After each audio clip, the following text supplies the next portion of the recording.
तो एपिसोड की स्टार्टिंग में हमें दिखाया जाता है लुओ ज़ेंग को, जो कि एक दरख्त से एक सेब तोड़ के खाने लगता है। जिसके बाद उसे नजर आता है कि पास के एक गांव से बहुत ज़्यादा धुआं उठ रहा है, जिसे देखकर वो थोड़ा सा घबरा जाता है और कहता है वहाँ ज़रूर कुछ गड़बड़ है, मुझे वहाँ जाकर देखना होगा। ये कहकर वो वहाँ चला जाता है। जिसके बाद वहाँ हमें दिखाया जाता है कि हर तरफ आग ही आग लगी होती है और लोगों के चिल्लाने की आवाज़ें आ रही थी, जिसे देखकर लुओ ज़ेंग खुद भी परेशान होता है कि आखिर यहाँ पे क्या चल रहा है। जिसके बाद एक औरत भागती हुई आती है और कहती है कि यहाँ से भाग जाओ, यहाँ पर डीमंस आ गए हैं। तो ज़ेंग कहता है कि मेरी बात सुनो, मगर वो औरत उसकी बात सुने बगैर ही वहाँ से भाग जाती है। जिसके बाद ज़ेंग वहाँ लोगों से बात करने की कोशिश करता है, मगर कोई भी उसकी बात सुनने को तैयार नहीं था। सब लोग वहाँ से भागने की करते हैं।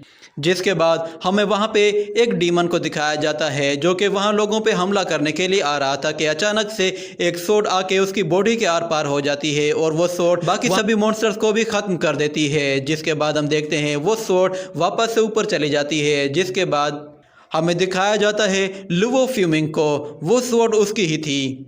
लुओ फ्यूमिंग वहाँ गांव के लोगों से कहता है कि आप लोगों को घबराने की अब कोई ज़रूरत नहीं, क्योंकि क्लियर स्काई सेक्ट की आर्मी अब यहाँ पे आ चुकी है। तो ये देखकर लुओ ज़ेंग कहता है कि अच्छा, तो ये है क्लियर स्काई सेक्ट की आर्मी। तो वो उन सिपाहियों को देखता है जो कि बहुत ही ज़्यादा पावरफुल होते हैं, वो डीमंस का बहुत ही आसानी से खात्मा कर देते हैं। ये देखकर लुओ ज़ेंग कहता है कि क्लियर स्काई सेक्ट की आर्मी तो बहुत ही पावरफुल लग रही है। वो लोग डीमंस का पीछा करते हैं और उन्हें वहां जाके मारने की कोशिश करते हैं। जिसके बाद दूसरी तरफ लुओ फ्यूमिंग के पास एक बंदा आता है और कहता है कि मास्टर, हमने तकरीबन सभी डीमंस को मार दिया है और बाकी बचे हुए डीमंस का पीछा किया जा रहा है, उन्हें भी जल्दी मार दिया जाएगा। ये सुनकर लुओ फ्यूमिंग कहता है कि ठीक है, इन विलेजर्स के घर टूट चुके हैं, अब इनके पास रहने के लिए कोई जगह नहीं, इसलिए जल्द से जल्द अपने सेक्ट के पास जो भी गांव है इन लोगों को वहां शिफ्ट करने की तैयारी करो।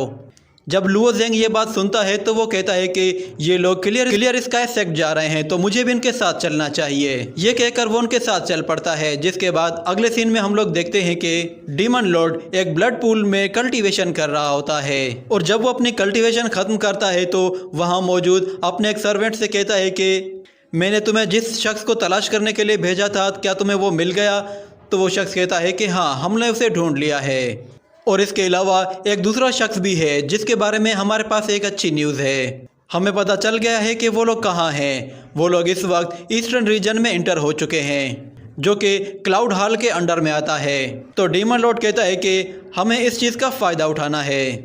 तो वो सर्वेंट कहता है मास्टर, हमारे पास एक और प्रॉब्लम भी है। हमें हाफ डीमन कहीं पे मरा हुआ मिला है, उसकी बॉडी पे बहुत ज़्यादा जख्मों के निशान हैं। ये सुनने के बाद वो लोग उस हाफ डीमन को देखने के लिए जाते हैं। जिसके बाद हमें दिखाया जाता है कि वो हाफ डीमन कोई और नहीं बल्कि शियालान था, जिसे हम एविल मास्टर के नाम से जानते हैं। तो डीमन लॉर्ड उसे देखते ही उड़ते हुए उसके करीब आ जाता है और उसे देखकर कहता है कि इसकी सोल अभी भी इसकी बॉडी के अंदर ही है, हमें इसे दोबारा से रिवाइव करना होगा। वो अपनी फिंगर से अपनी डिमोनिक एनर्जी उसकी बॉडी में ट्रांसफ़र करता है। जिसके बाद हमें दिखाया जाता है कि आहिस्ता आहिस्ता उसकी बॉडी में हलचल होने लगती है। इसी के साथ ये सीन यहीं पे कट होता है।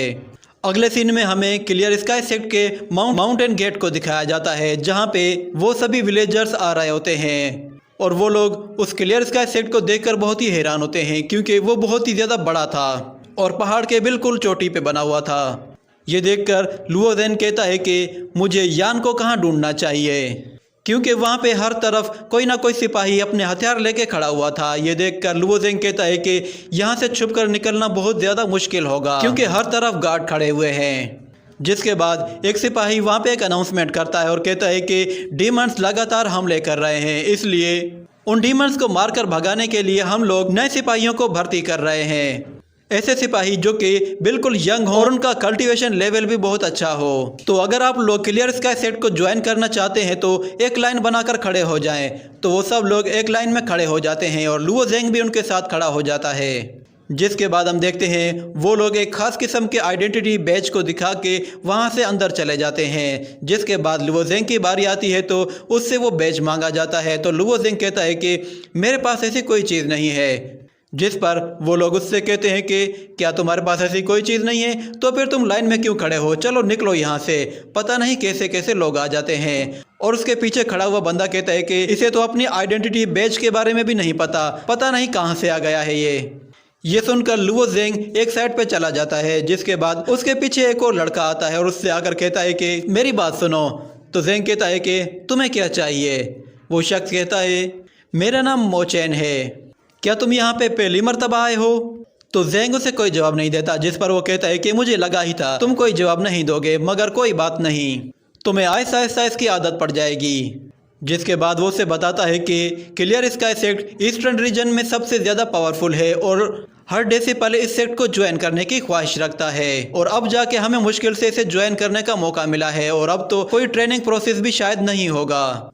ये सुनकर जेंग कहता है कि क्या तुम यहाँ पे काफ़ी टाइम से रह रहे हो। तो मोचेन कहता है कि नहीं, मुझे यहाँ सिर्फ कुछ ही दिन हुए हैं। तो जेंग ये सुन के वहाँ से जाने लगता है, जिसके बाद मोचेन उसके पीछे आता है और कहता है कि रुको, हम कल्टीवेटर्स हैं और डीमन से लड़ना हमारा फर्ज है, तो हम लोग इस तरह पीठ दिखाकर नहीं भाग सकते, और जहाँ तक बेच की बात है तो वो कोई मसला ही नहीं, तुम यहीं पे रुको। ये कहकर वो दोबारा से लाइन में चला जाता है और कुछ ही देर में वो दोबारा से लुओ जेंग को पुकार के उसकी तरफ एक बेज फेंकता है। ये बेज असल में उसने किसी का चुराया था।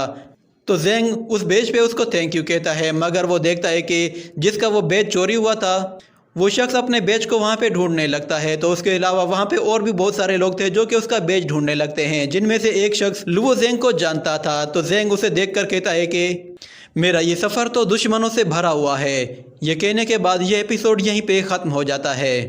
और उनके बीच जो लड़ाई हुई थी उसकी वजह से उन्होंने